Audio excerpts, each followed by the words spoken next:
আজকে এই দিনে আমরা যখন দেখি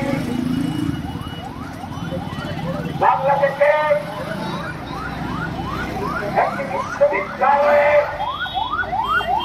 শিক্ষা যখন এবং রোগীকে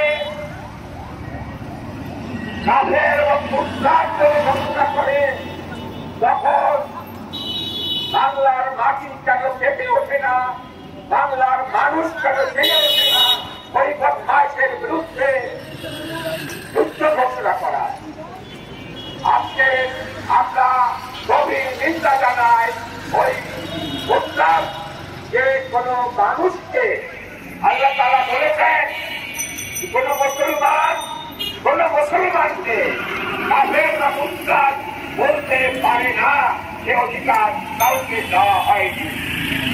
তা উপেক্ষা করে যারা এই কাজ করছে তাদের বিরুদ্ধে আমাদের রুখে দাঁড়াতে হবে। আমি বলতে চাই বেগম রোকেয়া আমাদের মহিয়সী নারী জাগরণের প্রতীক, তিনি নারী শিক্ষার প্রতীক। তিনি যদি সেই 1832 সালে জন্মগ্রহণ করে, আপনার ছবি তোলা সুন্দর হয়, আমার এই গাড়িটারে সরাই দেওয়া যাবে না। শিক্ষা গ্রহণ করতে পারেননি, গাড়িটা কি আপনাদের এখানকার?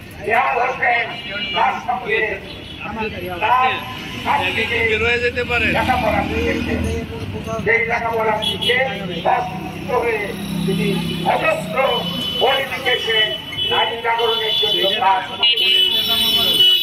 আমরা আজকে এই মহিয়সী নারী জন্ম এবং মৃত্যু দিনে তার প্রতি গভীর শ্রদ্ধা জানাই। আমরা যখন দেখি বাংলাদেশে নারী জাগরণ অনেকটা আমরা এগিয়ে আসি, দাঁড়াইতে পারি, তারপরেও আমরা অনেক বিপদে আছি। নারী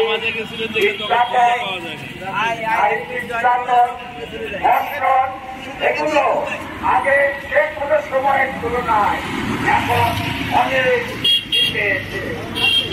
আমরা বলব এর বিরুদ্ধে আজকে বর্তমান গভর্নমেন্ট আপনাদেরকে অত্যন্ত বলিষ্ঠ ভূমিকা পালন করা উচিত, যা আমরা দেখতে পাই না।